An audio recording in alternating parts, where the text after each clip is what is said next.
Today's my 31st birthday, and I like to share some things that I would have done in my 20s now that I'm over 30. I know it's a year late going into your 30s from your 20s, but we're going to do this anyway.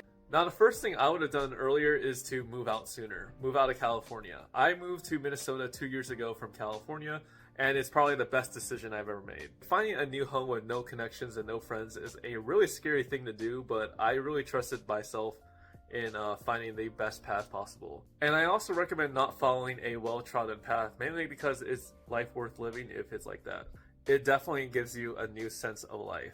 Number 2 is I wish I traveled more. I traveled all around the world in my 20s, and I feel like it wasn't enough. You don't have to agree with every perspective you run into, but those that you do find will definitely give you a new outlook on life. Again, I only use my job to pay for the expenses to travel, but like if I had the chance to trade money for time, I would absolutely do it. Number 3 is letting go of certain friends. There are people that are in your life at the right place at the right time. I truly believe in that. It takes a certain level of maturity to acknowledge that some people will not be in your life forever.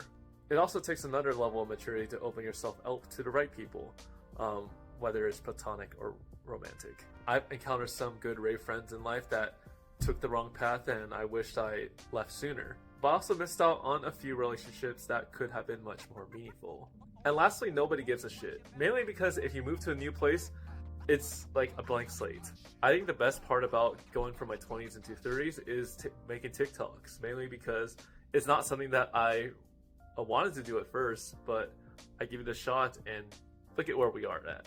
Because I have free will, I'm now using it to basically use all the time I have right now to basically make it so that I will not need to work to do all the things I want. That sounds very counterintuitive, but when you're in your 30s, you will understand what I'm talking about. Once you're locked in on what you really want to do, life gets so much more fun that way. Alright, that's my birthday talk that I want to get off my chest, so thank you for listening.